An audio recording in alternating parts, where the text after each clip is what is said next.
So many voices.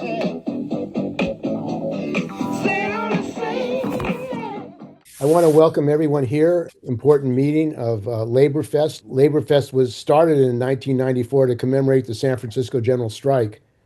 And in that strike, I was involved, Clarence and many others.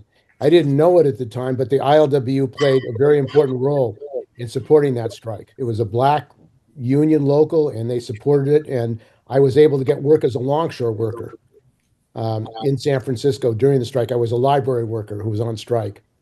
And this strike was very important because the union supported it. All the unions on campus, the AFT, the library workers unions, all the unions supported it, supported by the San Francisco Labor Council. And it was very much connected to the revolutionary movement that was going on in the 60s. And an important part, and it started in the Bay Area, was the Black Panther Party. And I was unaware at that time of the role of the Black Panther Party, but it was played an important role in supporting that strike and helping to build support and organizing for it. And we have two participants in the San Francisco State Strike who were also in the Black Panthers, and there were others as well at San Francisco State who are going to talk to us today about the role of the Black Panther Party, the San Francisco State connection, and why that's important today to learn how to organize and how to build support and educate. So I want to welcome Judy Juanita, who was a member and editor of the Black Panther Party newspaper, a student at San Francisco State, a poet, a writer, and has spent her life, contributing, educating people about this struggle. And also Clarence Thomas, who was a student at San Francisco State in the Black Panther Party, and also joined the ILWU, became a member and leader of the ILWU, and also was involved in the Million Workers March, was involved in organizing against racism, against the attacks on Blacks. And I want to last talk about the period that we're in today, because we face fascism, we have a fascist government, and all the gains of the civil rights movement, all the gains of working people actually since the Civil War are in threat. With the attack on Black representation, the open talk about resegregation, segregation, and destroying all the gains of working people, Black and brown people in this country, and getting ready for it and learning from the past is what we are here today. So I first want to introduce Judy, and welcome to this program, Judy. Thank you. Thank you. Glad to be here. Thank you for inviting me. Some of you know that that Huey and Bobby came to San Francisco State in spring '67, recruiting. So they had just started.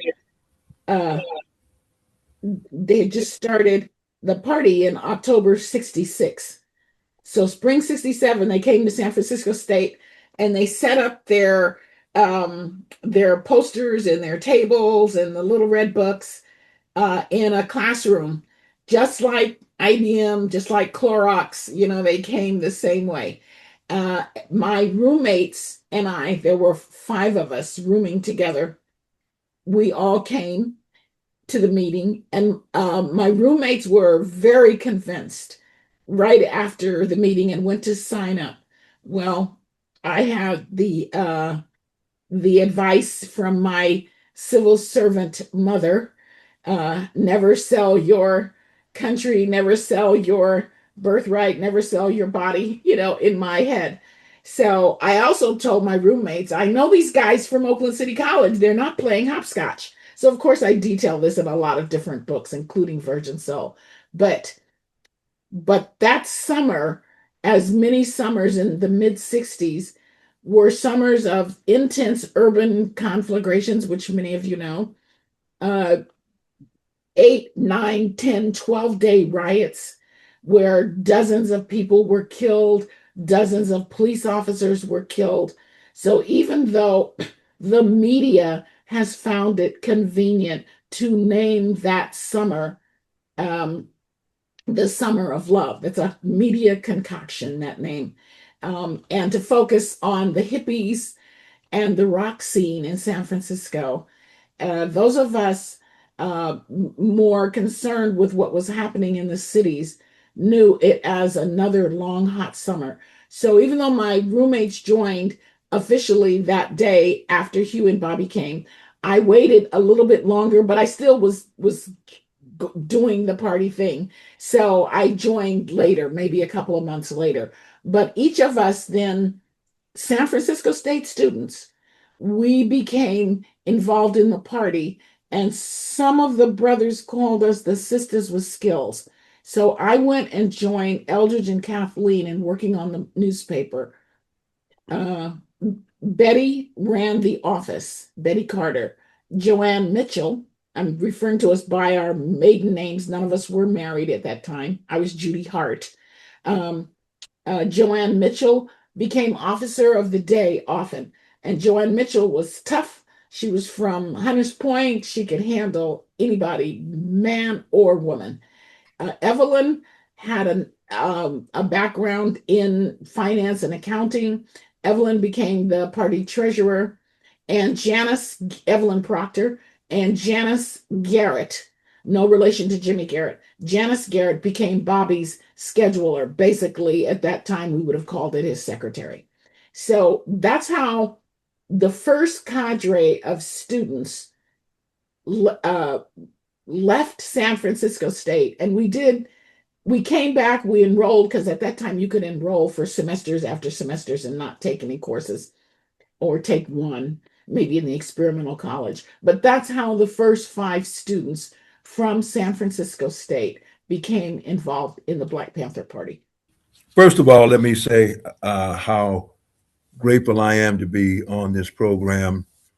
We just lost a very good comrade and brother in the Teamsters, Brother Chris Silvera, a few weeks ago in New York, longest serving principal officer in the International Brotherhood of Teamsters.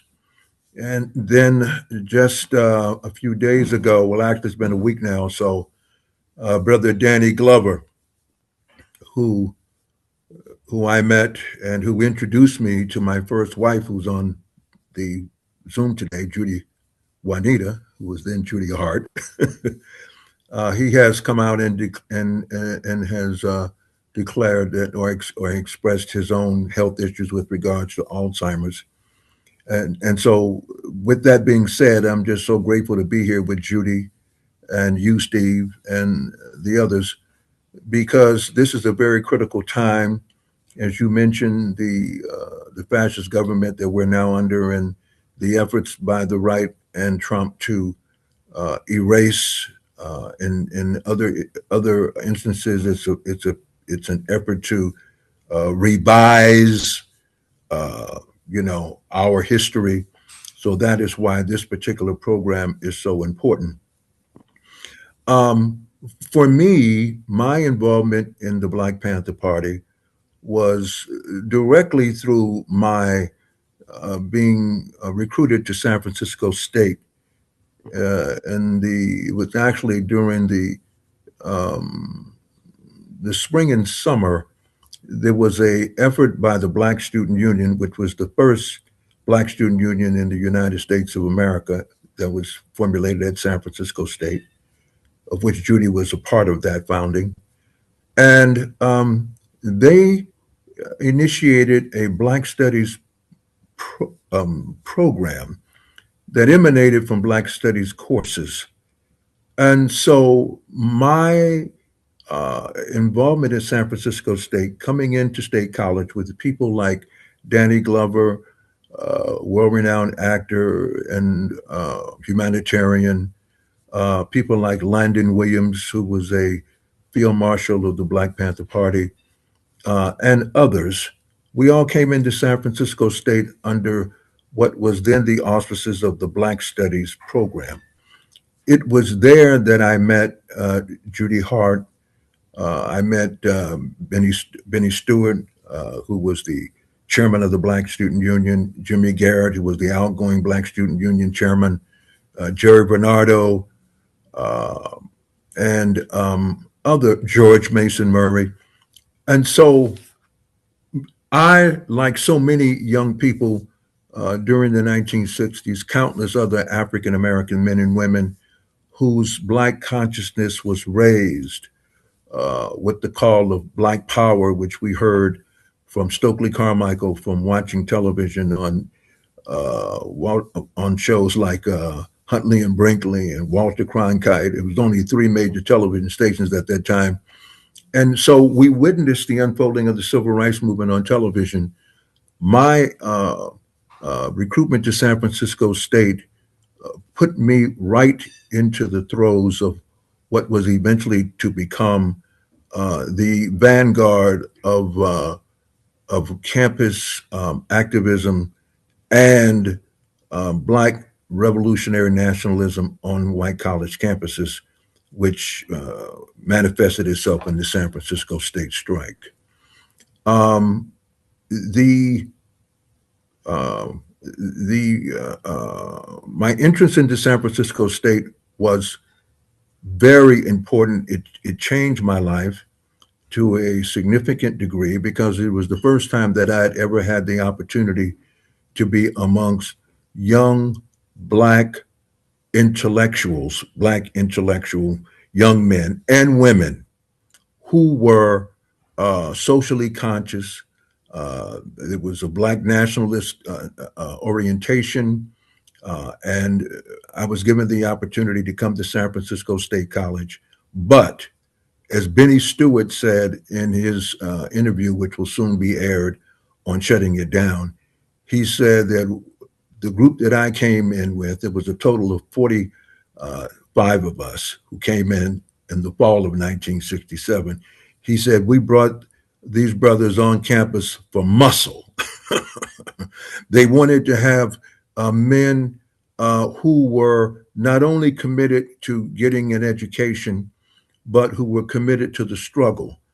And one of the ways in which we were evaluated and assessed to be worthy of coming to San Francisco State under the auspices of the Black Student Union is that we were put through rigors of an orientation. We were given assignments to do in terms of community service. There was books that we had to read. I never will forget reading Frantz Fanon's The Wretched of the Earth, E. Franklin Frazier, The Black Bourgeoisie, Nathan Hare's Black Anglo-Saxon, so forth and so on. And then we were given orientation, and it was also young Black women who I saw being in the leadership of the Black Student Union. Judy Hart at that time, Yolanda Redford, Joanne Mitchell. They were right there with the brothers. Matter of fact, they were the face of the BSU because they were the ones that were sending out the communications to us. And so it was through my involvement with the San Francisco State strike, San Francisco State Black Student Union, that led me on to my involvement with the Panthers. And I don't think it would be an overstatement to say, and I've been reminded by this by Judy many times, she was the one that got me involved in the Black Panther Party. It was through my, yeah, I hear you. I see you, Judy. It was through my personal relationship with her that I got involved with the Black Panther Party. But for me, I can't talk about my involvement in the Black Panther Party without talking about my involvement in the San Francisco State Black Student Union, because both things were taking place almost simultaneously. And I don't want to take up too much time here, but I would like to say this. I had not been on the campus a month before I was placed into the forefront of the struggle by being involved in what was described as the Gator incident. This is a copy of a photo from the San Francisco Chronicle that came, and an Examiner that came out on November 6, 1967. There were a group of us who went to the San Francisco State student newspaper called The Gator.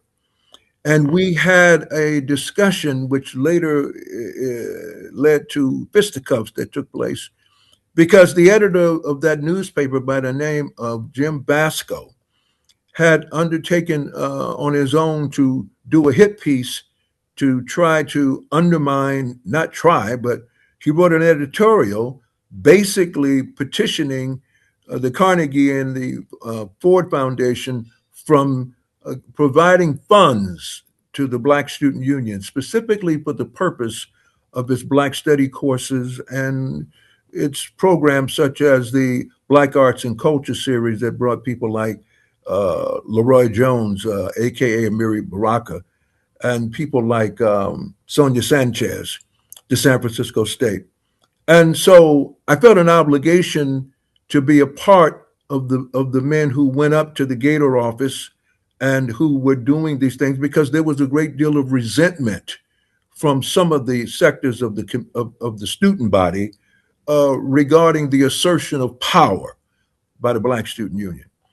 And so, anyway, I had to talk about that first because that's how the road of my journey to the Black Panther Party started. And suffice it to say that I knew that Judy's relationship with Huey P. Newton and Bobby Seale from her involvement at Merritt College and being active on the paper. And I knew that she had that history. But I will say this, it was very noteworthy that the people who initially joined up with the party were Black women. And I took note of that. And I think that that was very instructive to me because these were the same women that had played such a big role in me becoming a student at San Francisco State. I'll stop there and we'll continue. Okay, Judy? I wanted to make sure that we add this. There was a place on Broderick Street called the Black House. And many of us who were there at the time know it.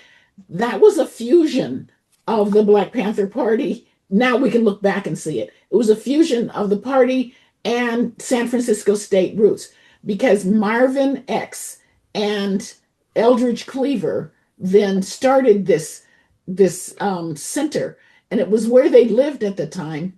But they also had all kinds of poetry readings, political classes, PE classes, every night, every day, and many different people lived there. So it was an Edwardian on Broderick Street, right around the corner from parallel to the Divisadero, obviously, but close to the Both and nightclub. So it was a beehive of activity. It didn't last long because the cultural nationalists and the political, the more political Black Party people, Black Panthers, had a big split. But while it lasted, there was also something called, I think, the Organization of African States. There was some kind of branch of that there. It just pulled together everyone for a while. And as San Francisco State students in spring of 67, when we'd come home from our work with the party, we'd jump over to the Black House, to poetry readings, to whatever was going on there. So sometimes just parties, lots of food, people cooked. People kind of think things were real discrete units. Oh, the Panthers were here and the San Francisco State was here, but it all blended. And actually, coming to San Francisco State now, it's all built up with buildings and dorms, but it wasn't like that at all. It was a huge common area with the greens, with the grass. So it was very unhip to live on campus. The hip place to live was the Haight-Ashbury and the Fillmore, so everybody lived there, and we could all walk to one another's houses for meetings and caucus meetings and so forth. So I wanted to make sure we put that in there because The mix was what produced the revolutionists, the revolutionary fighters. I would also like to add, and I think this is very important because there hasn't this, which is one of the reasons why we're having this discussion here today. The the support that the Black Student Union gave to the Black Panther Party was tremendous in so many ways. Some of the ways were underground, some of the ways were on top of the ground, but I don't think that we can overlook the emergence of the Black Student Union and the Black Panther Party. And Judy can correct me if I'm wrong, but both of these entities emerged in 1966, if I'm not mistaken, Judy. Yes. And so you had what could best be described Black intellectuals. People like Jimmy Garrett and Jerry Bernardo and Ben Stewart. These were brothers who had command of the King's English. Who they I had never seen young Black men be able to engage intellectually and challenge whites with PhDs who were in positions of authority, like John Summerskill, who was the president of the campus when I came on, or Donald Garrity, who was the vice president of academic affairs. And I never will forget. It was Leroy Jones, aka Amiri Baraka, who I saw. It was during the summer of 1967, and he knew of the BSU's efforts to try to bring us onto the campus. And he said, "Yeah, man, doesn't look like that thing's gonna happen, man." I said, "What are you talking about?" He said, "Bringing the students on to San Francisco State." And I recall so vividly when Benny and Jerry and they had a meeting, and they contacted the students and said, "Listen, the administration is balking. We want to bring you to a meeting so that you can hear for yourself, or they can tell you why you can't get in here." And I was so impressed to see brothers be able to make whites in positions of power with degrees and experience and academia, their faces turned beet red when they saw all of us come into that office, and they had to get up from behind their desk and go get chairs to accommodate all of us Black folks. That was Black power to me. And so those individuals, although some of them were party members, some of them were not party members, but were party supporters. And I would have to say that the Black Panther Party understood so well, that the Black Student Union represented the intellectual front, or should I say, they were the brothers who were in college, who had a commitment to use their education and skills for the liberation of Black people, and not just get a degree and make a lot of money and go off into the sunset and join the Black bourgeoisie. And so I think that was very critical. I remember so well, and Judy, I know you remember this. There was a fundraiser for Huey P. Newton, and it took place at the Fillmore Auditorium. And you and Sonia Sanchez both performed. And I never will forget the poem that you read. You said, "I was high off love and I came down mellow." And I was so struck by you, and because you were very much influenced by Sonia, but you had a different voice. But there you were amongst us. And so this was long before we thought Danny Glover was going to become a movie star. This is when he was being implored to be in plays that I like to keep referencing Leroy Jones, because that's who he was at the time that we knew him. He was not Amiri. He implored Danny to be a part of his plays. And so these activities that the Black Student Union was so much a part of along with the Black Panther Party. And I think that the party understood and recognized its importance in terms of those students there who were committed. And that is the reason why men like Landon Williams, who eventually became a political prisoner, fortunately, Landon was released. Landon was one of the very strong party members and leaders who came directly out of the Black Student Union. So did I, and there were others who were as well. But I would just want to remind everyone of this fact. There, for the grace of God, goes I. When I think about those of us who were fortunate enough not to be arrested, not to be killed, not to be caught up in some kind of COINTELPRO plot for conspiracy, because any of those things could have happened to us. And it did to members of the party and some who were part of the Black Student Union. And so we have to understand the Black Student Union's importance to the Black Panther Party and vice versa. And I don't want to get too far ahead of myself, but I just think that you know, both both entities were inextricably linked.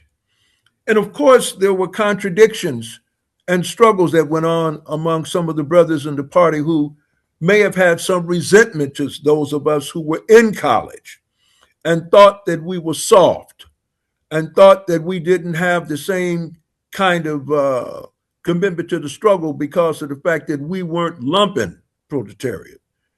I like to think that we were in the vanguard of the student movement, and what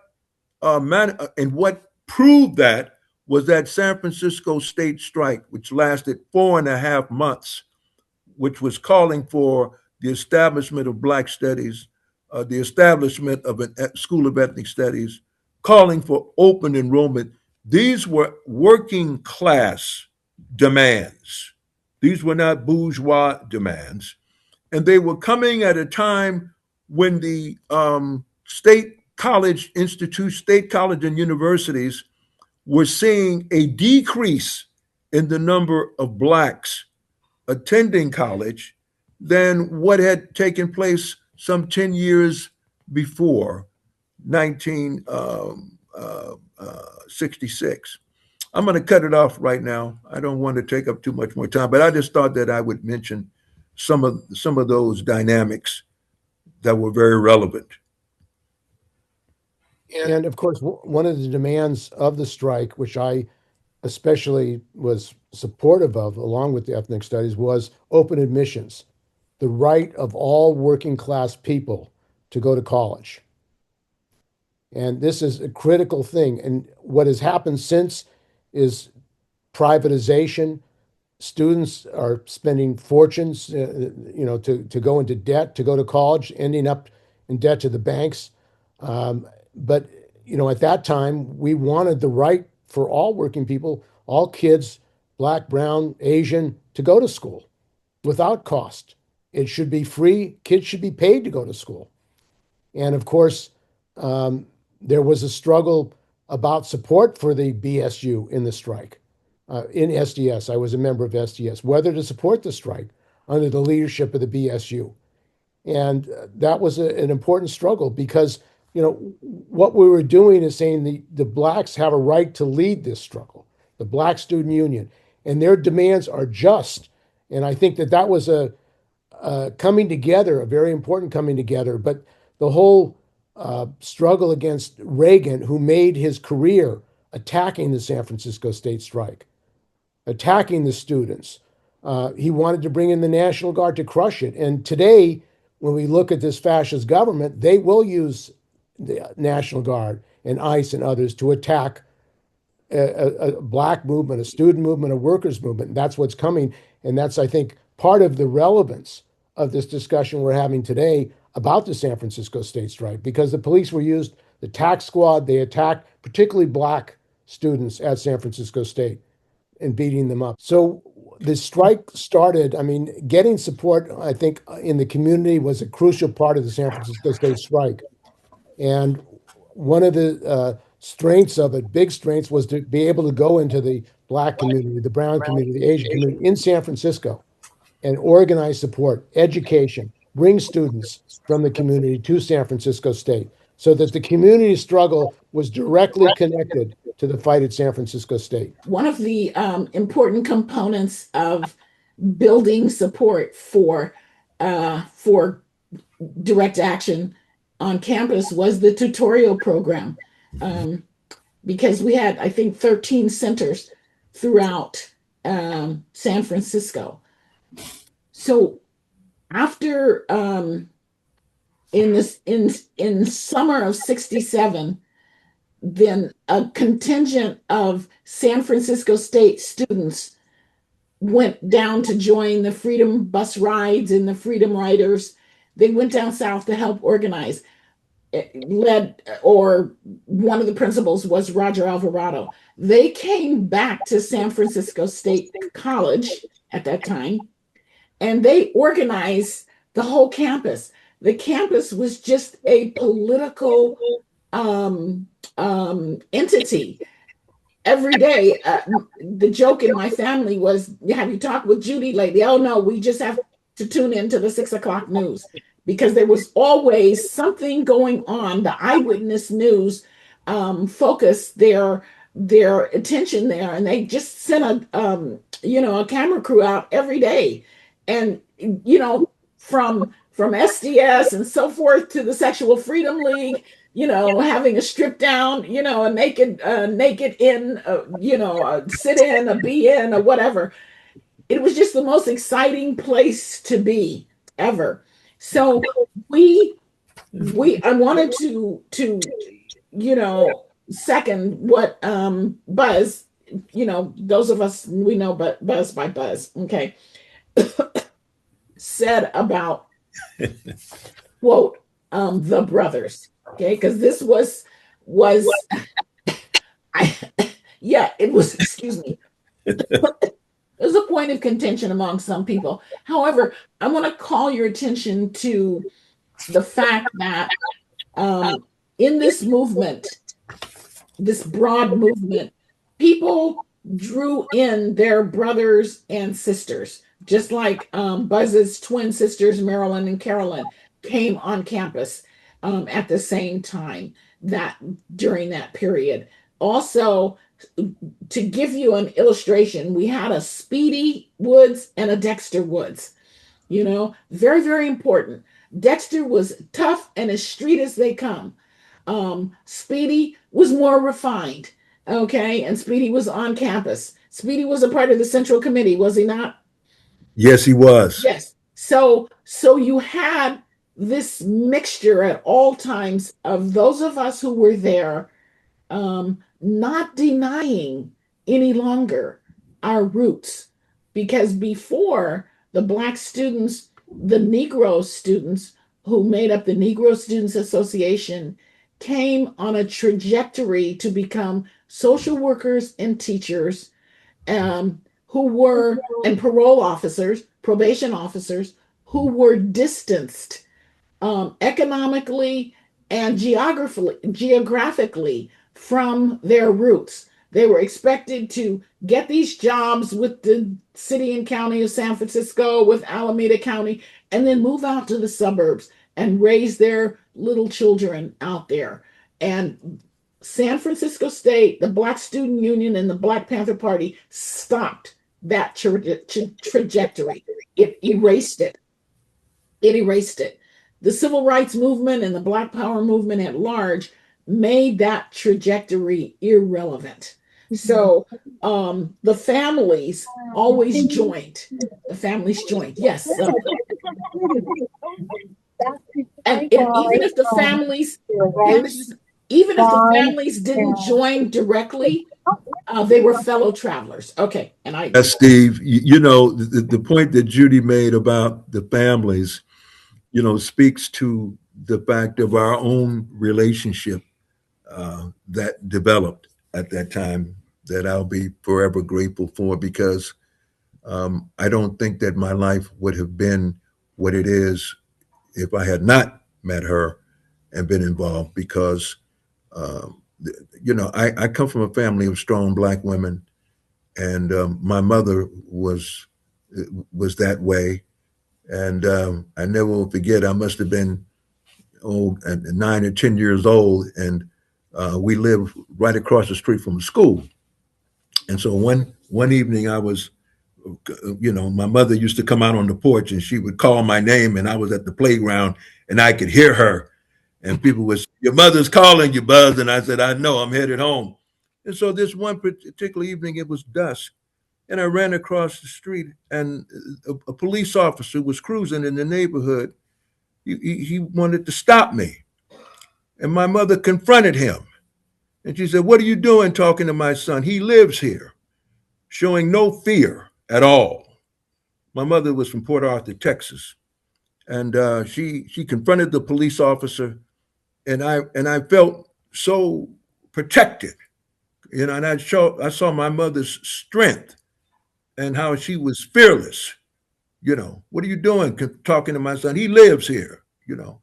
And so I say that because years later, in 1967, when I was getting involved with the party, specifically through the Free Huey movement, after Huey had been arrested, 67.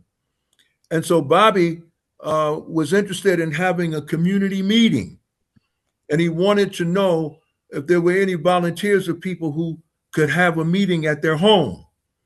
And I asked my mother and father, could we have a Black Panther Party meeting at my house, at our house? And they said yes.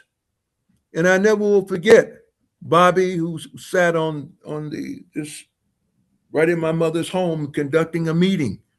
And my twin sisters got involved with the party, unbeknownst to me. They were learning how to remove bullets and do all sorts of things.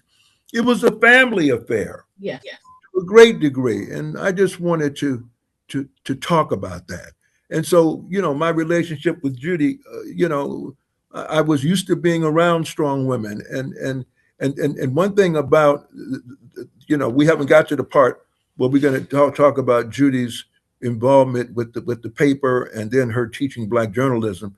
I don't want to get too far ahead of myself, but I just wanted to underscore. And one of the things that I do recall so well is I was one of the people who was recruiting after I was there at State for a semester. I was going out and letting other people know how I came in. And at that time, Judy, I think the next round of students, they wanted to bring 400 on campus because it was 47 of us that came in initially. 97, I think, applied, and 47 or 44 were accepted. And then 400. And we wanted to make sure that 400 students, listen, we wanted everybody to have their own piece of the pie. We wanted the Latinos to have theirs. We wanted the Asians to have theirs, so that the administration would say, "Oh, BSU, you got to carve out and give you."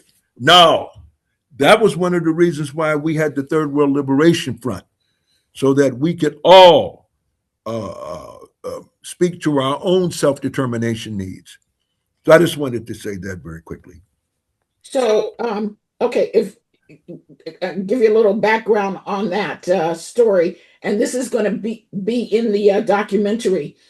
And Jamal, this is why Jamal came back to record this, because he recorded for about 3 hours the first day he came, and then I said, "Oh, here, I forgot to tell you this."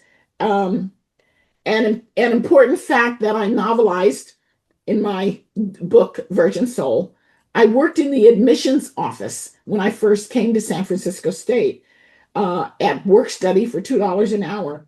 And it was there that I discovered the 2% rule, by which the office director, whose name was Rex Butler, we remember these names, at his discretion, allowed in a slew of dumb debutantes and athletes. The office called them dumb debs, and their grades were subpar. And we had this campus organizing meeting at the Ecumenical Church right across the street from San Francisco State.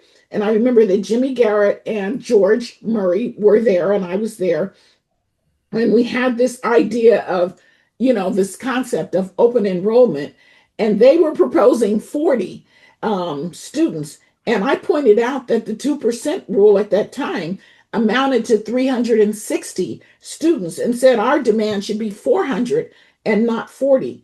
So that influx of students eventually are people that we subsequently carefully interviewed and screened.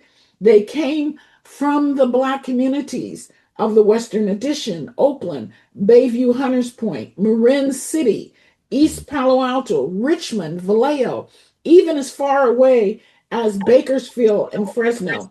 And so we had always lots of activities, political and cultural, tons of rallies on campus. So when we got ready to strike, we had an army of recruits already politicized, ready to go. You just had to bring that back in. It's so important. People think, because I love history. I read history. I work with my grandson, Buzz, and I have a beautiful son and a beautiful grandson. But my grandson is really getting turned on to history because of his cousin, who was one of the twins' grandsons. And history always tells us that these movements, they don't spring up like off of the head of Medusa. No, they come. There's much consciousness raising, which we've been doing for the last 40 years through things like Arab Spring, through things like Black Lives Matter, whether they were totally successful or not. Every single step raises people's consciousness a bit more. That's very true, Judy. And I just want to say I can attest to that by my own involvement with the ILWU and my participation in social justice, workers' rights, international solidarity. And those roots were established at San Francisco State. I learned how to work with whites when I was at San Francisco State. I learned how I became familiar with students from Iran, from Africa, and from other third world countries at San Francisco State, because San Francisco State was a unique place because it was so different from the University of California, Berkeley, in that many of the students were married, had been in the service, had jobs, and had a variety of experiences, and had strong political opinions. There was, I never forget, there was a very strong movement against the ROTC and making students' records available to the military, against corporatization of education. There were so many things going on. It was a hotbed of political activity.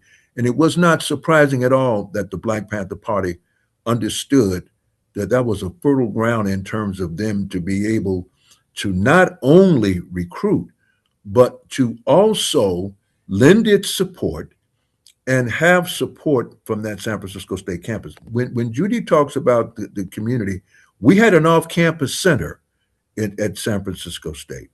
And we were able to establish relationships with very important pillars of the Black community. I'm speaking now of people like Dr. Carlton Goodlett, who was a leading Black political figure who got one of the first Blacks to get a PhD from UC Berkeley, then later went on to Memoir and got an MD, set up a practice. But Dr. Goodlett was a lefty. Even though he was he was claimed by the Black bourgeoisie because of his position, but Dr. Carlton Goodlett supported us during the San Francisco State strike. He was out there on the campus with us. People like Ronald B. Dellums, who was a city councilman from Berkeley at the time. Ron had graduated from San Francisco State after he had come out of the Marines, you know, graduated from the same high school that Leo Robinson and I graduated from, Oakland Technical High School. He was the nephew of C.L. Dellums, and his father, Bernie, was a member of ILWU Local 10, just like my father and grandfather. So we see these roots and connections. And so these men put themselves on the line. I do want to acknowledge the distinguished, politician of the state of California, Willie L. Brown. Willie Brown, I will Willie always Brown. be grateful to Willie Brown for keeping us out of jail. That's right. Speaking of people like George Murray, Benny Stewart, Winston Herring, Landon Williams, and myself, he kept us out of jail. And Willie did that because Willie is also an alumnus of San Francisco State. However, his politics are not as radical and progressive as Ron Dellums were, but he still played a role. And I will Yeah. always be grateful for him, keeping us out of prison. I never forget one time I saw Willie several decades ago, and we were in a social situation. He said, "Yeah, I should have left you and Danny in jail," because he said because of the fact that he was making light of the fact that we had not given up the struggle. I look at Danny Glover, and I see a man who is in the tradition of Paul Robeson and Harry Belafonte and Nina Simone and and others who have used their celebrity status to advance the struggle and have not allowed their celebrity status to handcuff them and thinking that I can't do this, I can't do that because this will adversely affect my career. I've known Danny since uh, a little bit longer than I've known Judy, over a half a century. We went to jail together. We've done things together with regards to the anti-apartheid movement, with regards to taking on privatization, with regards to reclaiming May Day and forging the Million Worker March that you mentioned in 2004. And all of that is based upon what got started at San Francisco State in 1967. So I had a conversation with a man who was a civil servant in Washington, D.C., who went to San Francisco State. You remember him, Judy. His name was Gary Wolf. You remember Oh, Gary. Gary. Yeah, yeah. Gary In had, the cohort with Lemmy and Malcolm. that's right. Well, he passed on a few years ago, but he had retired from the federal government, and he was actually on his deathbed. He was sitting up and talking and doing other things, but he said, Clarence, he said, everyone who went to San Francisco State, wherever they went, they made their mark. That's right. They did something that stood out, and they attributed that to being at San Francisco State.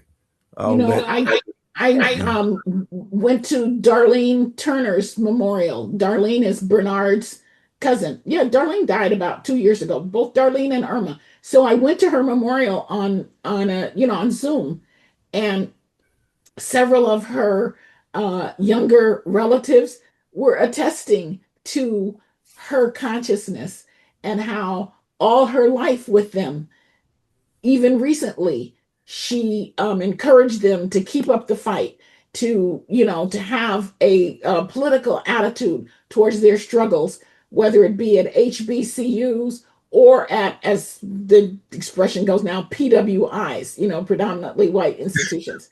So there's Darlene, from her training, at San Francisco State, us all hanging together. And at that time, we would have called Darlene a bougie, but it doesn't matter. We were all in this pot in this cauldron together.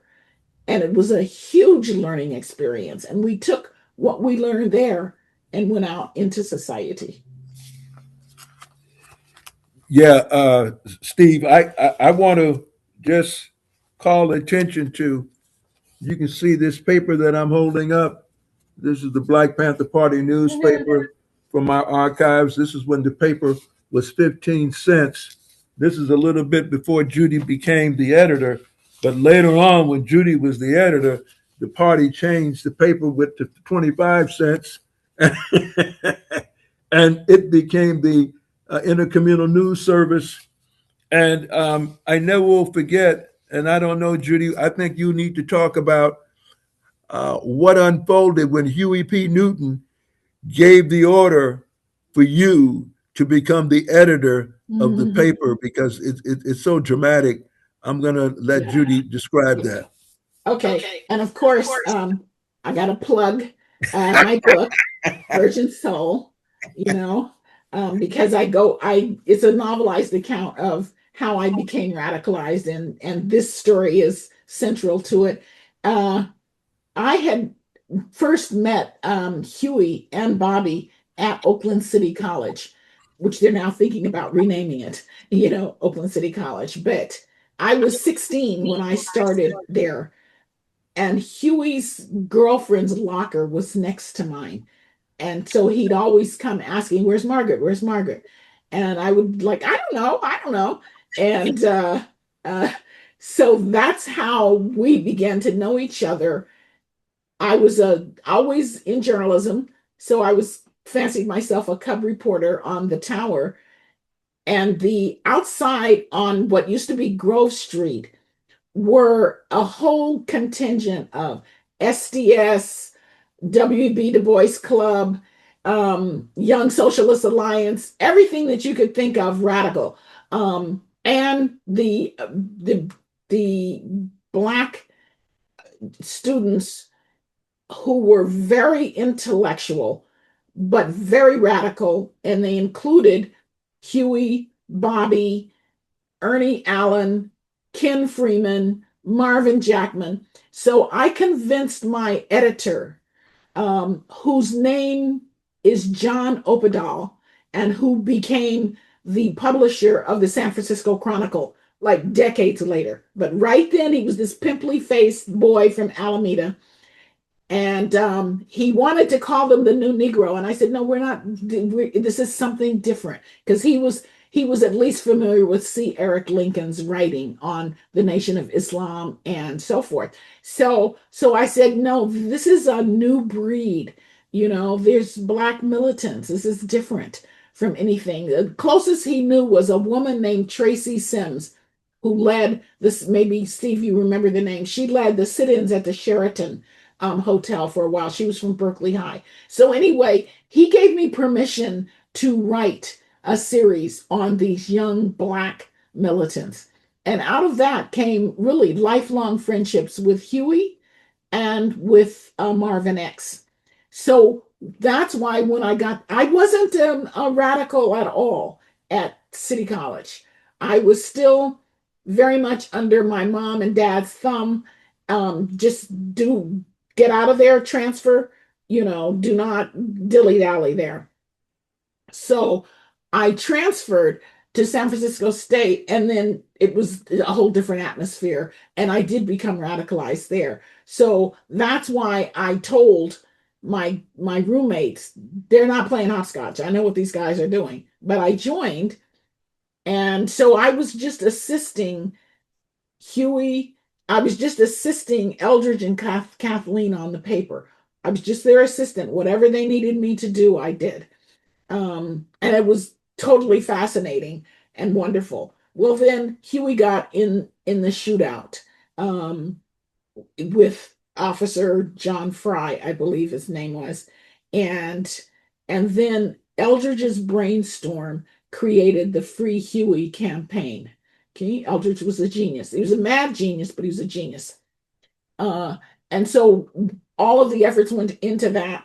And so overnight, really, the paper became an international organ. And overnight, the Panthers attracted international attention. So so then we come, that's October 67, and then we come up to April, the crucial moment in April 3rd, I believe it was, when Martin Luther King was assassinated, was April 4th. Okay. Okay. Okay. Um Actually, and then Buzz and I had decided to get married. So it was 3 days later that we went up to Buzz's um, uncle Ike house, um, his uncle and his aunt, his father's sister, um, and to announce our engagement. And on the way home, then we heard about the shootout on the radio. And so the shootout happened. Well, there were so many members of the party who were either jailed, like Eldridge, or killed, like little Bobby, or on the run from the police from the shootout, including our dear friend Poe Rob, who was a student at San Francisco State. He's in that famous picture that you have about the strike. So, so Huey and Bobby organized a meeting, okay, and the meeting was on what I call the grassy knoll at Mosswood Park, across from Kaiser, you know. And even then, and I say it in the book, I'm saying, who gets invited to these meetings? Anybody can be a part of these meetings. Anybody can come up, and the FBI can put a plant anywhere they want. But anyway, I'm just a smart ass like that. But what happened at the meeting changed my whole life, because there was a tape recording and Huey recorded instructions on how to organize the party. And because most of the members of the Central Committee were jailed or on the run. So he said, and I want to make Judy Hart the editor-in-chief of the newspaper. She's a together sister, and I know her from Oakland City College. Well, Buzz and I just practically, our eyeballs just fell out of our head. It's just an incredible moment. It changed my entire life. I became the editor-in-chief. Of course, there were many, not many, but probably 6 or 7 editors-in-chief of the paper after me. But there I was at that crucial moment in history. And I'd like to also remind people that those 2 deaths, those 2 assassinations, of Martin Luther King and of little Bobby, united all the factions of the Black community and the white radical community.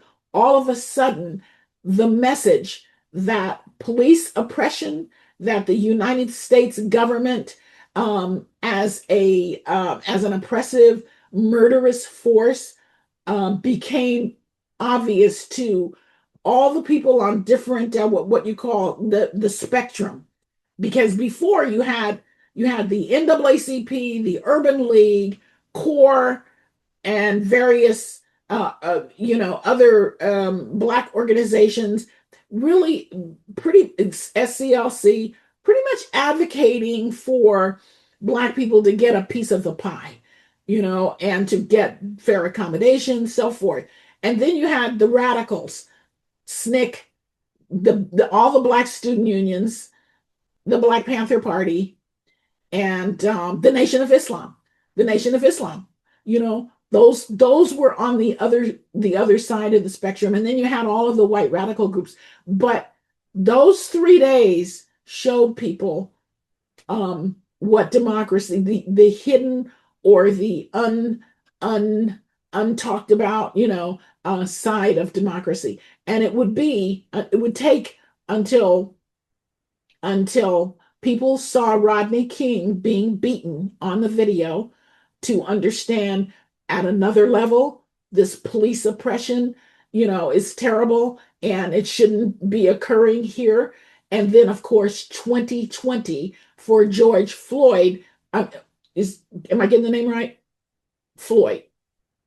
Yeah, okay, to be hanged for 9 minutes, lynched for 9 minutes, for people to again have that sense of, no, there's something very, very wrong with this country.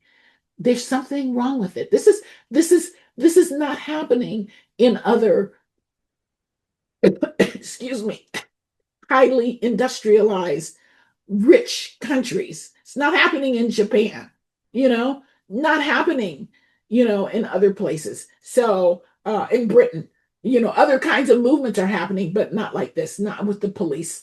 Okay. This particular variety of police oppression is unique. And that's why we've had to have very unique solutions to attack it. Excuse me. Oh, I would just like to add, because I because I have my brain works like this. I never will forget the prelude before we listened to the Huey Newton tape. Bobby was leading us around the iconic Mosswood Park to find a suitable place for us to listen to this tape. And I always thought about the beginning of Mission Impossible. When they say this tape will self-destruct after, because it was just so fantastic to hear Huey's voice, first of all, on this tape. And we wanted to make sure that no one was listening. And this was a very serious period of time because, we all felt an urgency. We knew that our lives were on the line. And we knew that San Francisco State was not a place of refuge because San Francisco State was happening too. I mean, these things were happening all together. But I wanted to comment about the Free Huey movement because that was my entree into the party. And I never will forget, trust is so important to revolutionaries or to movements. And I never will forget the trust that Bobby Seale placed in me because of my relationship with Judy. Because he didn't know me, he had seen me around, but he trusted Judy and knew, and I was Judy's man. So, but Bobby, I mean, like, I never will forget we used to get the Kentucky Fried Chicken buckets, and we would staple Huey's a little poster of Huey's image with him and the beret and he was wearing a pea coat and a red star behind it. And we would take those Kentucky Fried Chicken buckets and collect money for Huey's defense, and how important that was. And how Bobby, he wanted to make me a captain. He said, "I'll make you a captain, Buzz. I'll make you a captain," because he trusted me and he knew he could rely on certain people because he knew he couldn't trust everybody. There was a cadre, and so I respected that very much, and I knew the gravity of that trust, and I knew what that meant. And it was a major, major moment for all of us in the struggle because we understood that this was real, that, people could be killed at any given moment because the party was a major target. But the Black Panther Party, my entree was through that Free Huey movement. I know we'll forget it. And there's so many other things. And I would just like to say this, there was such a thing called armchair revolutionaries. And those were individuals who had read Marx and Lenin, had read Fanon, and they could cite you passages and tell you about all sorts of things, but they were not activists. They weren't really willing to put their ideas on the line. What we say, engage in social practice, not just talk, but do it. And that was one of the things about the Panthers that I really did respect and attracted me. And I have to say, I was much closer to Bobby Seale than I was to Huey because Huey was locked up. And Bobby was a very brilliant guy. He knew how to use humor, and he knew how to take complex ideas and to make it simplified. And I never will forget when I first heard the term, the definition of power.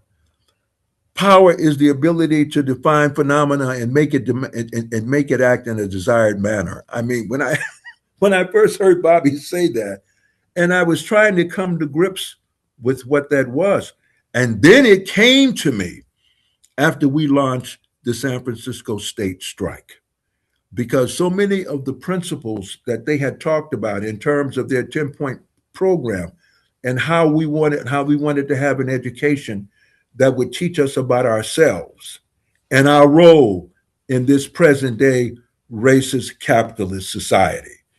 And so that's what was carrying us forward at San Francisco State, because we were putting that into practice and people could see it. Yeah. And not only people in the Bay Area, but people across the country and throughout the world.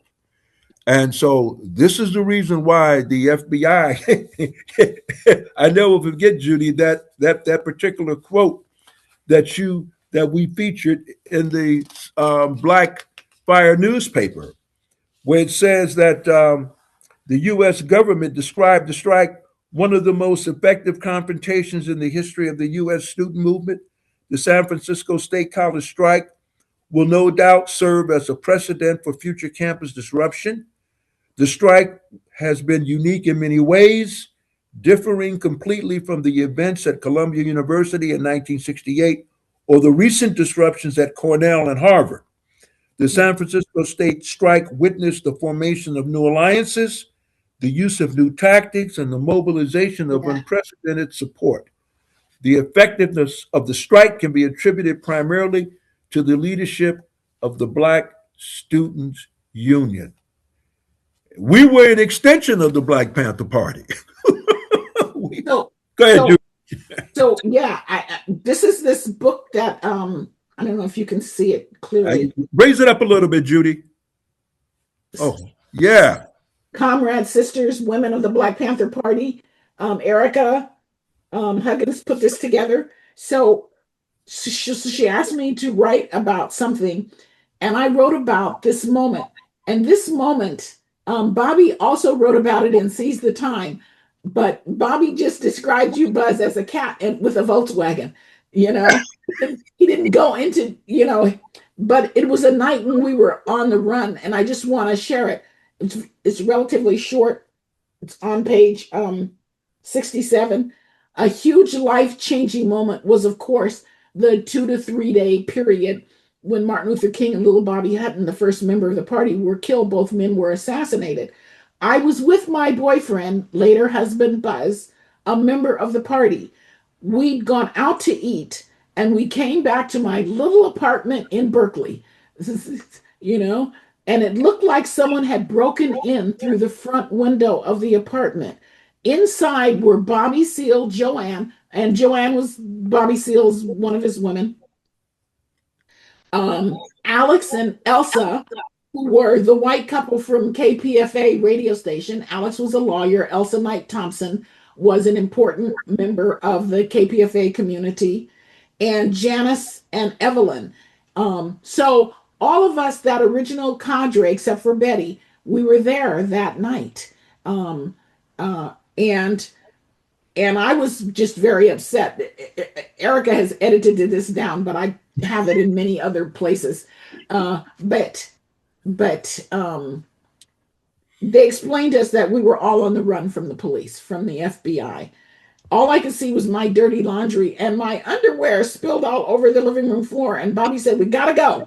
So for the rest of the night, Evelyn, Janice, Bobby, Joanne, Buzz, and I were eluding the police.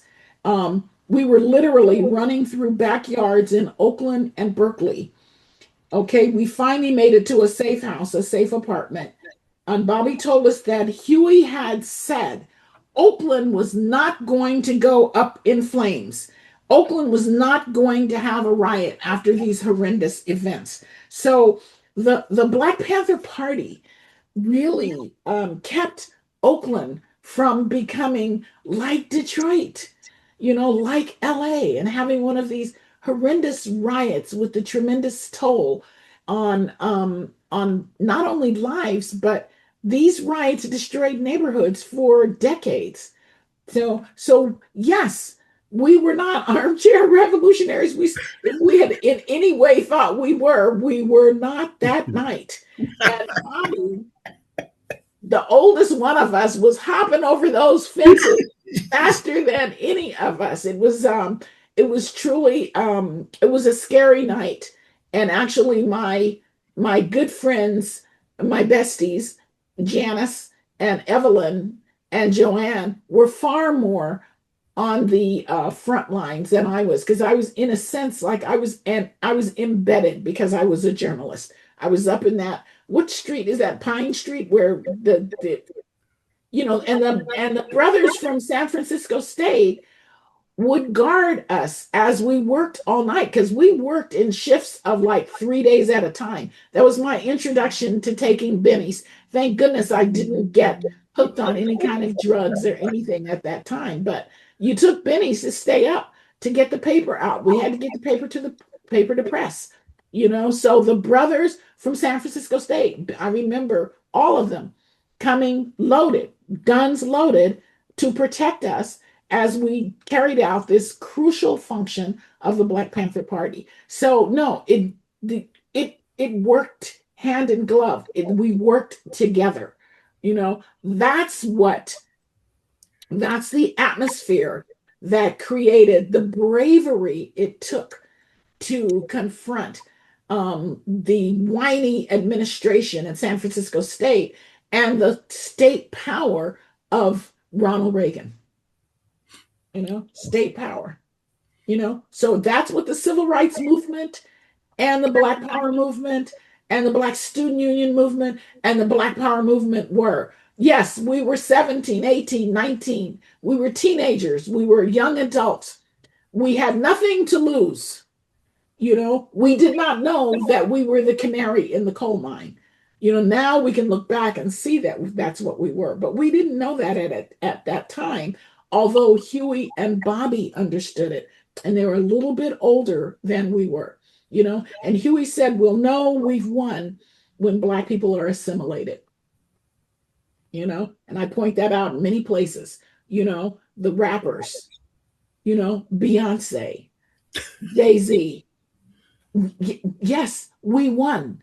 We won that war. We've got tons more now, but we won that war. We won. I put that in my book. Of course, I'm always gonna promote my books, but I put it in this book, California Fever Dream. A memoir.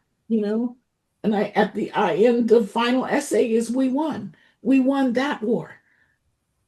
I'd like to just take a second here to call the audience's attention to this is the Black Fire newspaper that Judy edited. She was the editor from her Black journalism class. And perhaps you can see some of the graphics. This was taken from the artwork of Emory Douglas. That Black journal, more. That if Black journal, more, they can see the whole. Yeah. Oh, okay. Yeah. So they can hold it up, even push. Yeah, right. Then they can see. Yes, it's he allowed us to use that. There you have that picture is the graphic that illustrates the connection between Black Fire and Black Studies. And of course, within a couple of years, they brought in the professionals, the people with PhDs, but at that point, Black Studies was pure, and it had a sense of commitment to the Black community, commitment to the communities. Yeah, and one of the things that we learned early on when we were making the demand for Dr. Nathan Hare to be the chairman and for George Murray to be able to teach was that the state took a very hard line on that because they understood the kind of a man that Nathan Hare was. Nathan Hare was out there on the front lines, dressed like he was a longshore worker in a hickory shirt and Ben Davis pants. And he, although he had graduated from the University of Chicago with a PhD and had taught at Howard University and various other schools, he was very much grounded in the Black working class coming from Slick, Oklahoma. Mm-hmm. And Dr. Hare was also a pugilist. He had boxed. and he was fired from Howard because of his association with the students there. And so we understood that the powers that be were not, they were going to, yeah, you can have the Black Studies Department and the School of Ethnic Studies, but we're not going to allow the people who made the strike happen to be a part of this. And as we can see today with, it's not even called Black Studies at San Francisco State. I think is it called Africana Studies? Is that what the name is? And ethnic studies. Well, there's an ethnic studies, but the Black Studies Department, I think, has a different name. They're not calling it that, the Black Studies Department. But I say that because we were interested in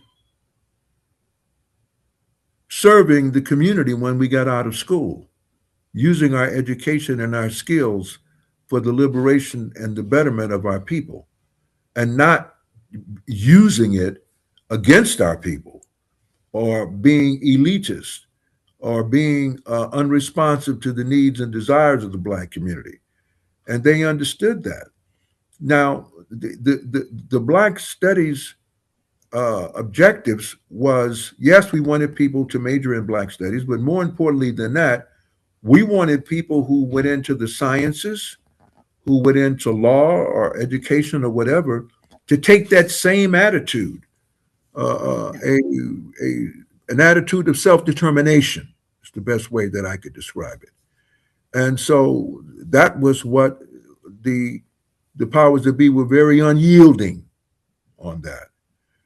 Today, we see a number of, as Judy said, the battles that we won. I mean, we opened the door for Black Studies departments to flourish all over the United States of America, changing academia forever. However, we wanted to have, we wanted the education experience to be one that was going to prepare people for liberation, prepare people to take on the battles against oppression, take on the issues of the working class. That was our goal and what we hoped would be accomplished through the Black Studies vision that we had. And we still have a long way to go with that, but we cannot lose sight of the fact that the School of Ethnic Studies and Black Studies still stand today. And that is a tremendous victory, but the struggle continues.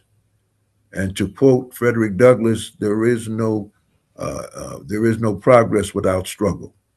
And we see that right now. We don't want anyone to think that the battle is over, but I will say this, the young people today, they've got to step forward and continue the struggle and understand that each generation has to fight and defend democracy, have to fight and defend the rights of people of color, the fight for struggle for self-determination, the strike for survival. They got to fight. And I hope that that's one of the things that people will take away from this this particular forum today.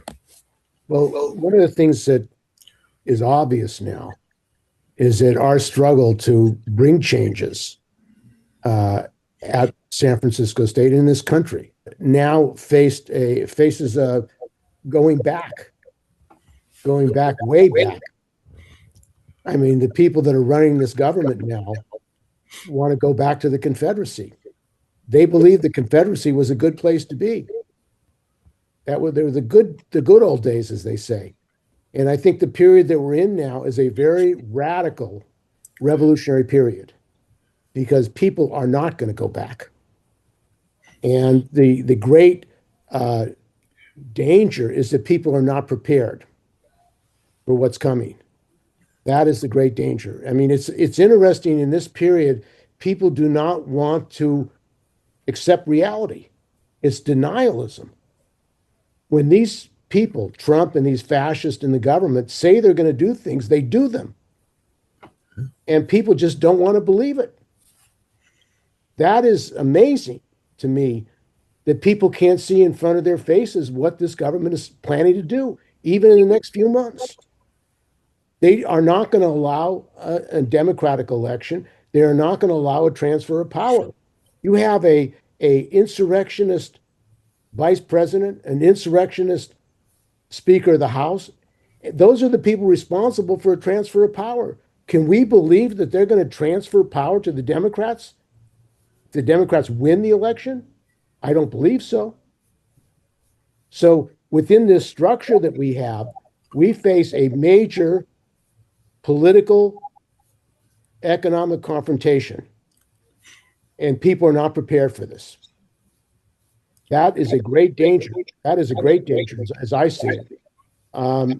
They want to destroy everything that we built, everything that's been built for equality, for human rights, everything. They want to get rid of it. And they're doing that. They're getting rid of all the agencies, EEOC, which weren't really effective as much as they could have been, but they're even getting rid of the facade that there's going to be equality in this country. They're encouraging segregation. They're encouraging racism. They're encouraging murders and racist attacks on Black and brown people today, straight up.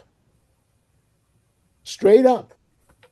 And we have to organize a movement, a mass working class movement to stop this. And that's why I believe we have to have a general strike, a national general strike, November the 4th. We have to shut this country down. And we have to take the steps to warn and organize people, get ready, because it seems, and it is the case, that people are not ready. The unions, the UAW, these unions are not even discussing this fight against segregation and the attack on Black representation in the South. Cost many lives. So, I mean, I think that's what we have to discuss in the context of the lessons of the San Francisco State strike, which we're going into now. That was for equality. That was for the right of Black and brown people, Asian people to be on the campus. If you go to San Francisco State now, it is an integrated campus. It is an integrated campus. But I think they want to get rid of that, and they want to go back and destroy all the gains that we fought for and millions of others fought for. So that's one of the issues that I see in the lessons of this strike, the strike then and now the fight that we have today. What's going to happen? What we have to do. Any comments or questions? A comment from another part of the country. I moved here, it'll be 50 years ago this fall, but I was at Michigan, University of Michigan. And I wasn't very radical, I'm ashamed to say. I later became good friends with Peter Yarrow or Peter Palmieri, and I always felt bad I didn't do all that much. But the only thing I went to was something called Black Action Movement. And I guess so I was there 68 to 72, even though I stayed in Ann Arbor another 4 years before I moved here. Which was, I assume it was following what you guys were doing out here, because it was about wanting Black dorms, Black studies, and other things for your community. And I was happy to be part of that in a tiny, tiny way. Well, the San Francisco State strike spread. I mean, throughout. I mean, people were coming from throughout California. I mean, that strike attracted the power of that strike. And as you say, Judy, every day on TV, they covered this speech, that struggle. I mean, I think it was very powerful. The other thing is the internationalism of that strike. I remember when we took over the administration building, we were using the phones to call people all over the world to unite Yeah. with the students in Paris, to unite with people throughout the world. That was a very powerful thing. This wasn't just about San Francisco State. This was an international struggle. And it is the same struggle today now going on internationally. Except I think when you think about a mass movement, there was a mass movement of the 60s. There was a black movement, there was a student movement, there was a brown movement, but there wasn't a working class movement. And that the working class, you could get a car, you could get a home. One person could supply the family, could provide for the family. Now everybody's in a gig economy. Everybody's struggling to survive. And the difference between now and the witch hunts of the 50s, they could offer things in the witch hunt to people. They could give jobs. They could give cars. They had a future. Now young people have no future. That is true. They have no future. They're living at home. They can't get a decent life. They can't get married. They can't have a family. It's an impossible situation. That's given rise to a tremendous radicalization and anger of the population. If the system cannot serve the people have to change the system, get rid of the system. And that's the exact situation that we're in now. The system is destroying people. It's saying you don't have a future. And these techno-fascists, Thiel and Musk and the rest of them say, we're going to get rid of you. We don't need you anymore. Go. And that's why they need fascism, because people are not going to go away. That's People true. are going to fight back, and they know that. So they need a different form of rule. I think in the period of our strike in the 60s, they could make reforms. They could make concessions. You didn't have the decline of imperialism, U.S. imperialism like you have today. We can't compete with China today. We've deindustrialized. They sent off all the industry to other countries for more profits, and now we can't compete. So that means that the people here are facing a very radical situation of a system that is destroying this country, destroying the world now with the bombing of Iran and terror against Venezuela and the starvation of Cuba. I mean, all these criminal attacks on people around the world are part of the really degeneration and decline of U.S. imperialism. That is a radical new situation. The escalation, and actually, as you were saying earlier, Judy, I agree with you. Trump is actually helping. The mask is off, and he is actually saying to people what in the past was underneath. He's saying it openly, what he wants to do. Miles. Great talk. I learned so much. And a lot of this stuff we read about in books and online. It's so different hearing it from people that lived it. It's really powerful. And I feel like this talk could have been 3 talks. It could have been a whole talk on the Panthers and your guys' experience being a part of the Black Panthers in the Bay, in San Francisco, in Oakland. And I that could be a whole talk in itself, as well as SF State and the incredible nationwide movement that was born because of your guys' efforts in pushing for Black studies and for even with the third world movement, ethnic studies more generally. I think there's a lot, just to say there's a lot to learn, and hearing it from people firsthand is much more powerful than reading about it in a book. May I say something, Steve? Sure. John.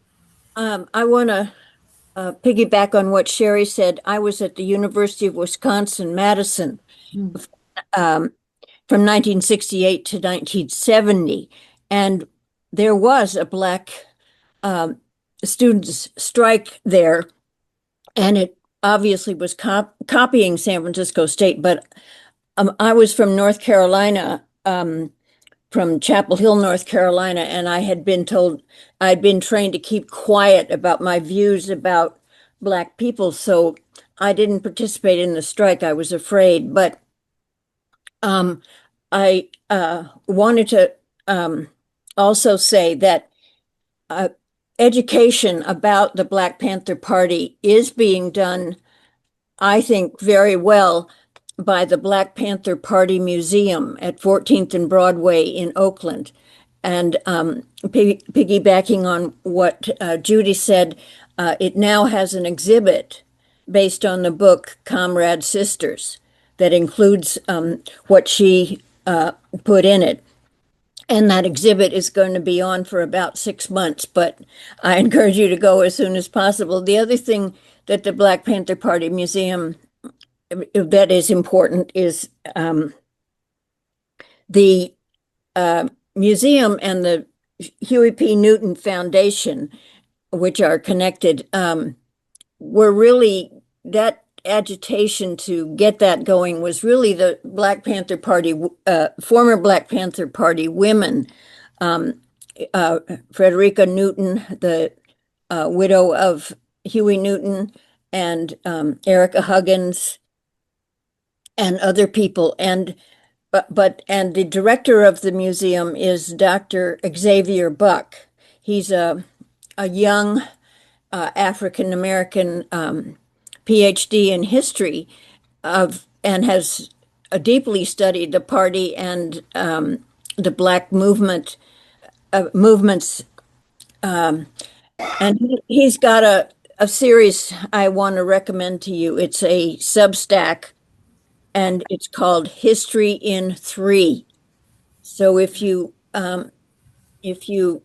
go to History in 3, he's doing short videos about Black issues and links to foreign issues like the Pan-Africanist movement. And if you subscribe, you can get written commentary that goes with those videos. So I hope that he interviews you, Clarence Thomas, and you, Judy, because I think this education is crucial for the young people, so that they aren't like me at University of Wisconsin, not willing to participate in what's really needed. Thank you. Thank you. Miles? Oh, I did raise it again, but if someone else wants to go, they should go first. well, one of the things I think that is different today, and I was kind of getting to that, is we tried to get the unions to be involved, and the unions did give support to the strike, which was very important because, in my view, Ronald Reagan wanted to call in the National Guard to break the strike at San Francisco State. In a minute, he would have called in the National Guard. However, at that time, the ILWU and the Teachers Union and the Labor Council were supporting the strike. And I'm sure that they had said that if you call in the National Guard, there could be another general strike. It would be a dangerous situation. Now, I think today the unions are very silent about, like, the attack on blacks, on Black representation. I mean, it's amazing that there's been no national call for a national protest against the attack of the rights of Black people in the South to have representation. This is a basic right. And they are afraid to mobilize the working class in this country. And the reason is there's so much anger and hatred, really class hatred, in this country because of the system, that bringing millions of people together, they will lose control. That's the situation, in my view. That's why even no rally has been called in Washington. You could bring 1 million working people to Washington, D.C. against these attacks. No call for mass action. And I know Clarence and myself and others, the Million Worker March, we fought to bring workers together to fight for a program for working people. But the kind of volatility in this country is very explosive. And I think we're going to see in the next 4 or 5 months a major explosion. There's no way of getting around it. And that's really, I think, what's coming. People don't want to talk about it.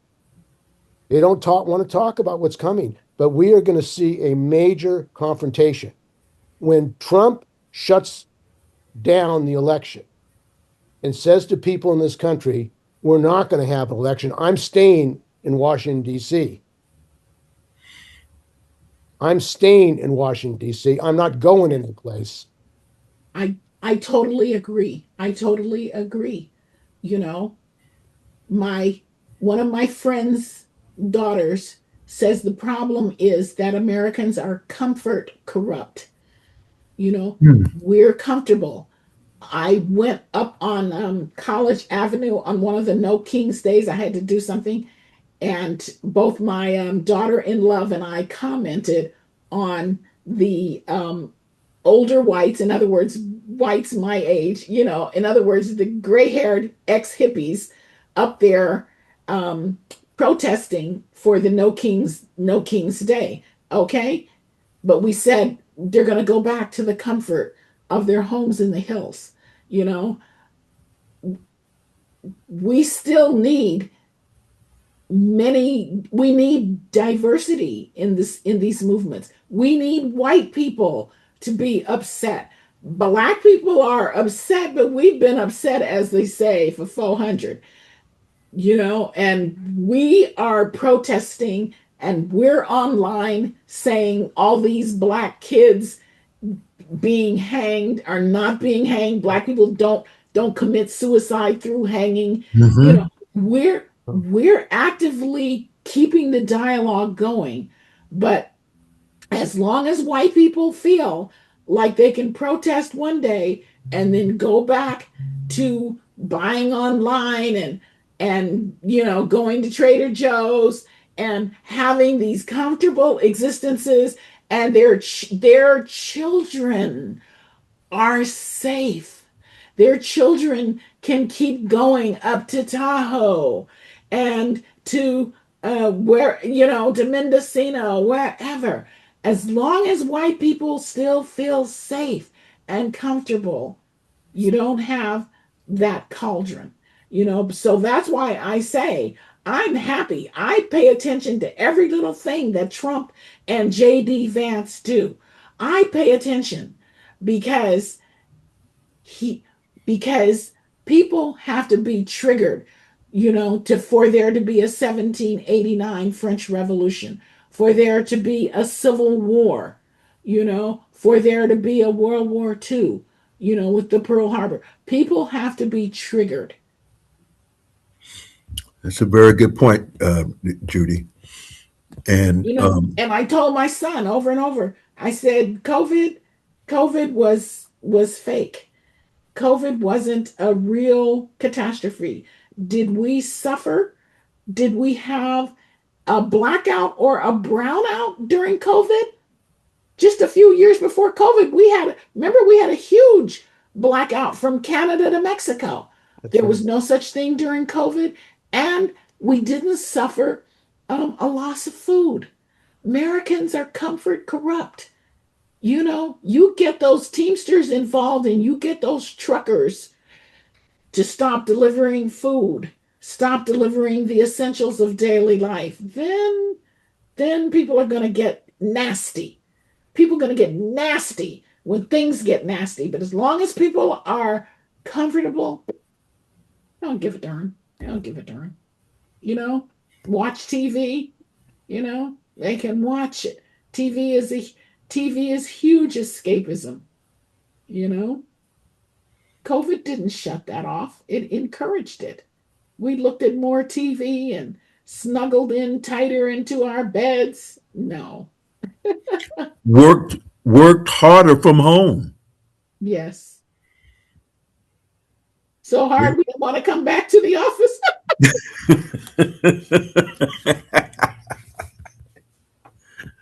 Wow. No. Yeah. Well, the struggle continues. The struggle continues, and Surely, I'm surely. glad that this program is going to be aired far and wide. And the questions that Steve is raising are very real, you know. Yeah. And people have to be shaken out of their comfort zone, and they are right now, but they still think that going to the polls is going to solve the problem. There needs to be massive turnout on election day, massive, so that people can demonstrate their power. People need to be out in the streets voting to show They're going to stand up against fascism. That's one way of doing it. But I think also, too, a call to action on November 4th in terms of the working class not going to work, you know, because people got to worry about taking off from work to go to, to go to vote. Don't go to work that day. Well, I Everything would should be agree shut down. Everything should be shut down on election day. Everything. I would agree with November 4th, but I would agree with rehearsals up to that point. Well, Mini we're talking. strikes, little Huh? MINI strikes. So people can get in the habit of, oh, today I'm not going to go to Trader Joe's. Today I'm not going to, do this, that, or the other. So it doesn't come as a shock to the system. What happens when you have to sacrifice a day a week or a day a month of not shopping? That's what I advertise in this in my book. For people, I'm gonna do it for people to see that moolah, money, economics still counts. We can still hit them where it hurts. But I also want to point out, just to remind people of two things. Bobby Seale came to Laney, maybe 15 years ago or even more. And the students said, we want to, he came up to Merritt, one of the Peralta Community College districts. And the students were like, how can we join the revolution or whatever? And Bobby said, we don't need guns. He said, we can use technology. That's how we're going to, fight. And so I call your attention to Tulsa. Okay. Do you remember when in 2020, uh, uh, Donald Trump wanted to have a big campaign rally there. And his people, stupid, said, yeah, okay. And they scheduled it the day of the Tulsa race riot commemoration, whatever. And so there was a big to do, and he scheduled it the day after instead. So a group of anonymous people on the internet said, let's foil this, FOIL, let's mess this up. And they said, let's sign up for this campaign en masse. Lots of people, let's just sign up. Get 10, 15, 20-year friends to sign up, so that the Trump people thought they were going to have this huge turnout. And they had no turnout. Basically, the only people who were there were the campaign workers. So yes, I call that score one for the resistance, So the young people tied to their cell phones are going to make a big difference in this. And if we had social media, we have today, can you imagine millions of people organizing? When people get riled up in this country, if people get riled up and organized, the power, well, the power of that is massive, and they haven't seen anything. In my view, they've seen nothing. I mean, we haven't, of course, seen general strikes since the 46, but we haven't seen since the 60s a mass movement, a mass social movement. It's coming. They cannot avoid a mass working class social movement. When that happens, it's a wave. They're not going to be able to stop it. It's a wave. You're right. It's a wave. They're not going to be able to stop it. And that's very dangerous for them. Very dangerous, because that wave in the period that we're in now is going to be very radical, because we need a radical change in the system. This system is destroying us and the world. One of the posters during the George Floyd, am I getting the name right? George Floyd? Yes. Yeah. Yeah. Okay. Demonstrations was a young Black woman, probably in her under 30, with the long pointy black nails and the makeup and everything. And she had a banner, a protest banner, and it said, "You've fucked with the wrong generation." And that stays in my mind. I teach these young people at Laney all the time. I'm not going to underestimate them. I'm just not. They may seem to be sleeping, but they're on that social media almost 24/7. They Yeah. go to bed with their cell phones. They wake up with them. You Yeah. know, it's it no technology. They can't, you know, they can't they can't master everything.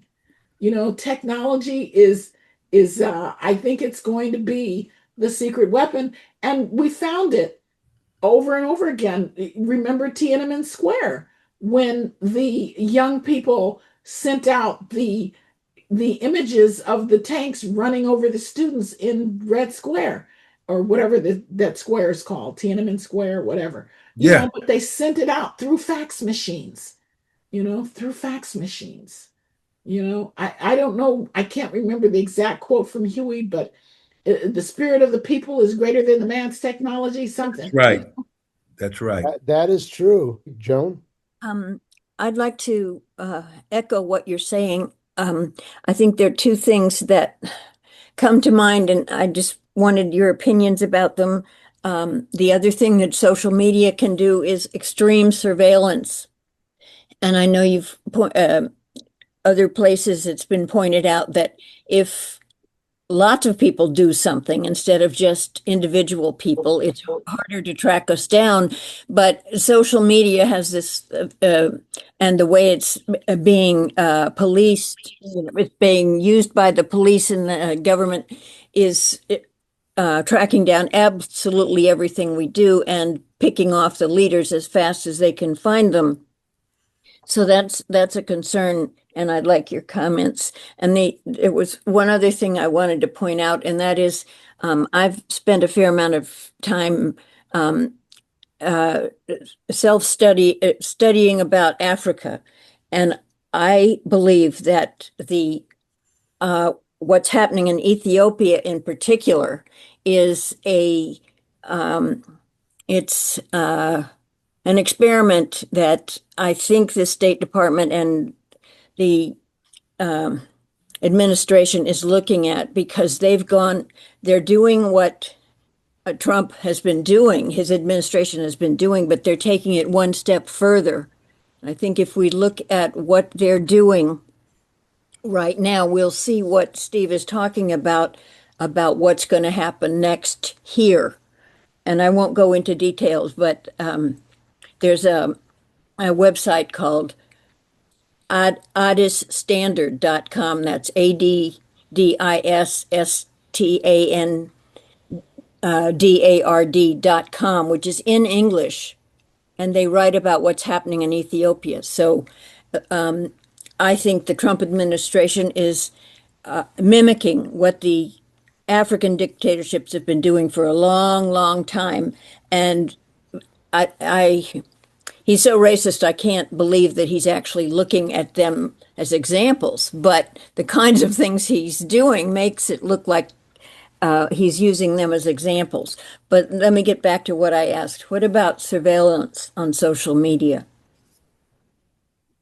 Well, I mean, the tracking, Palantir, all these companies, are doing the tracking, and they're getting billions and billions of dollars.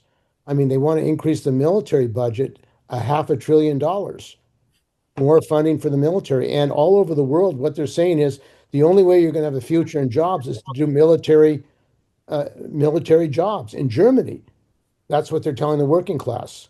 We can't compete with China. We have to have military equipment, military jobs in this country.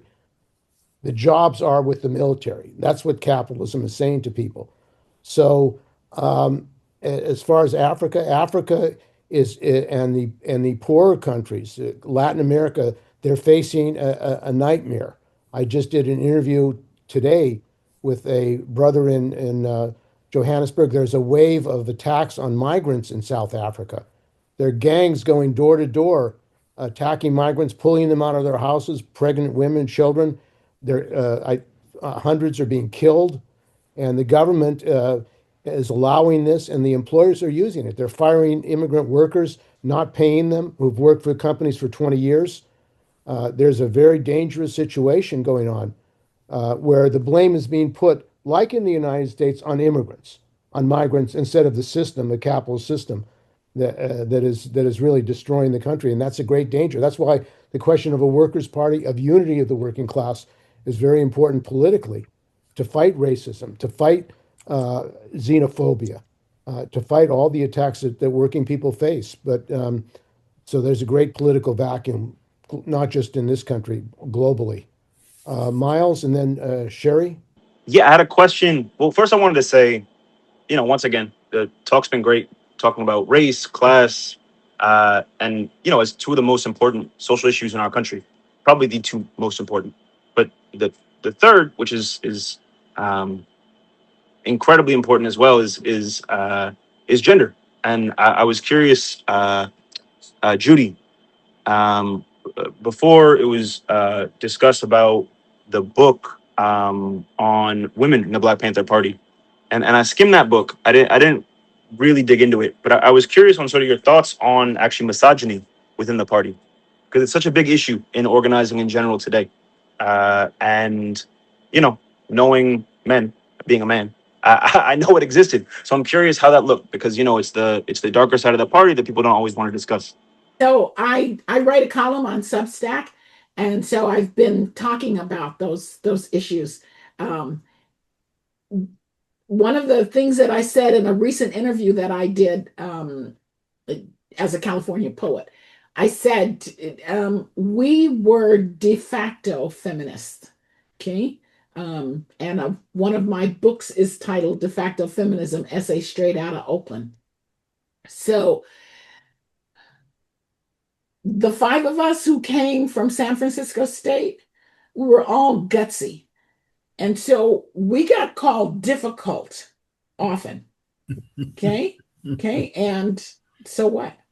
Because we chose who we were going to sleep with. And Rich Walensky, how many of you know Rich Walensky from KPFA? So he's done I've done interviews with him. But I told Rich in one of my initial interviews, I said, nobody was putting a gun to our head and forcing us to sleep with anybody. You have to remember, this was thank you, Evie. Yes, this was in the middle of the sexual revolution for the first time in history. And I detail that in my book that just came out this year called Abortion, Woman as Threefold Murderess, a pro-choicer looks at abortion. This is the first time in history that women had control of their sexual decisions. Okay, we did not have to marry that bozo that we went to bed with, whereas before, that's what women had to do. Unfortunately, it's terrible. That's right. So we exercise that veto power in the party, when people tried to force us into sex. No, I don't want to. Maybe I do, so of course, when you said no, you got labeled as difficult. But in another book called Sisters in the Struggle, I talk about what happened with this one particular guy named Terry Clarity. Rest in peace, Terry.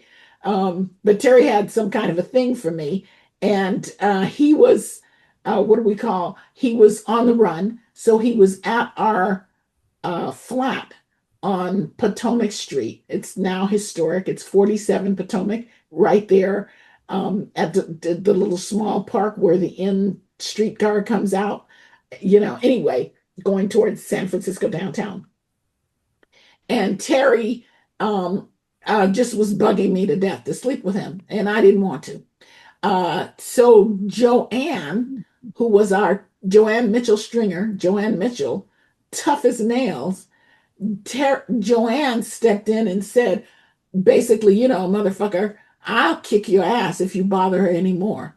It doesn't matter if you're staying here because it's a safe house. So anyway, I go into that in detail in another, set of interviews and books. But so if you were in the party at all, you were gutsy.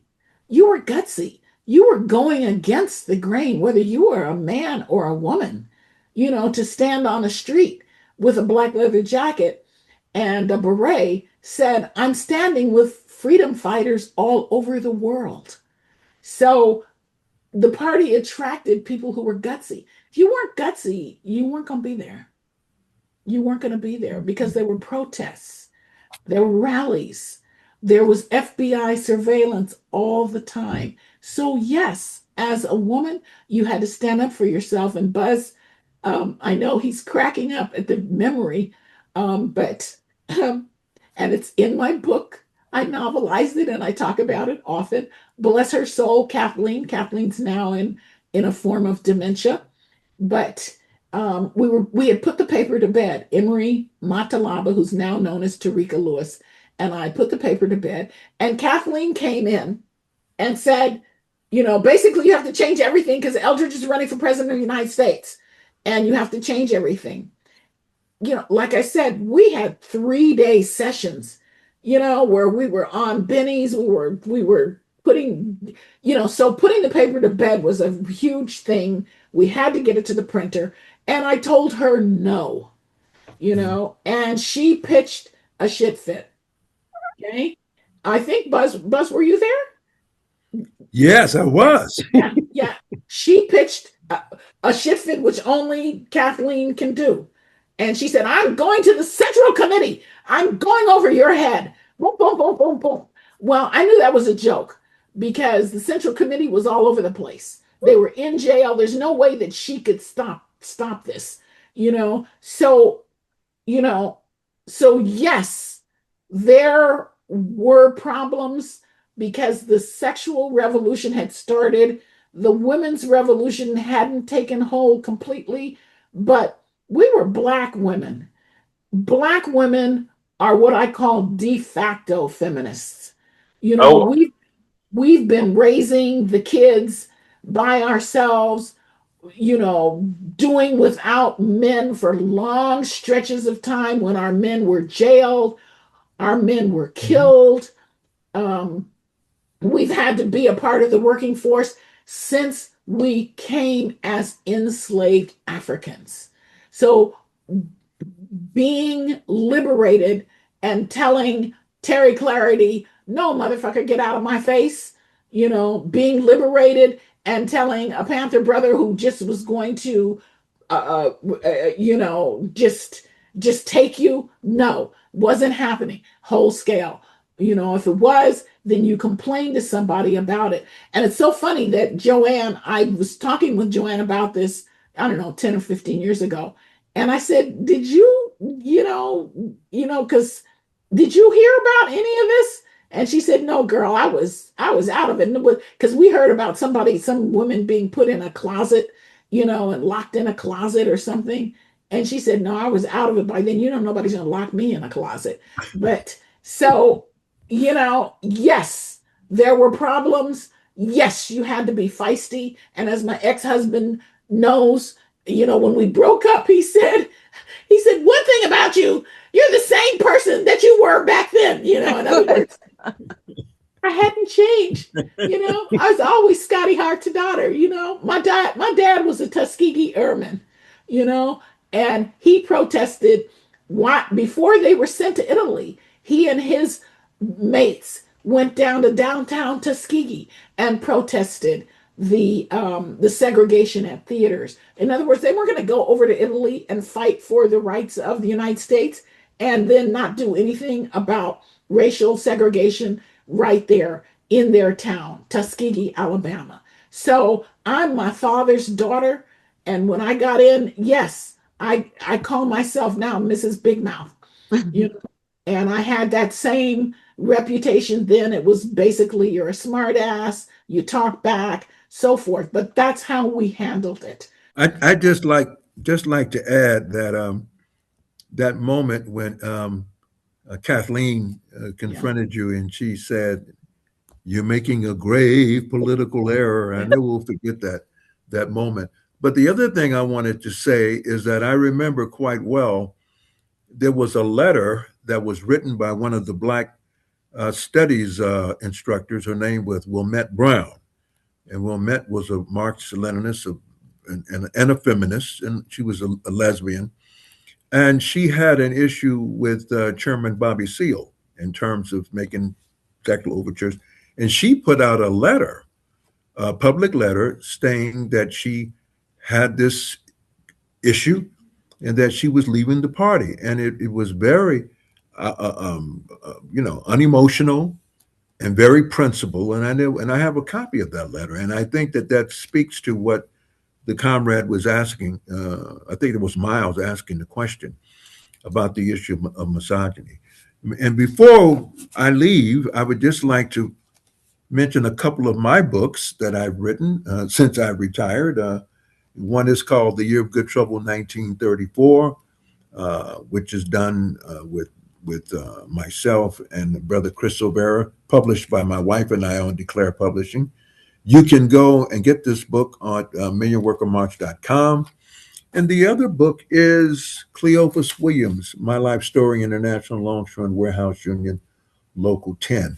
I just want to mention that, my motivation for writing these books and publishing these books has a great deal to do with my association with Judy and my association with Black Fire newspaper and writing for the Black Panther Party paper when I was in college, and the writing that I've done subsequently to that. And the power of the pen is very, very powerful and very persuasive. And now we're living in an era where the digital revolution, it's still words and it's still powerful. I remind my grandson of that all the time. Don't put things on the internet when you're angry and you want to take them back, because once they're out there, they're out there.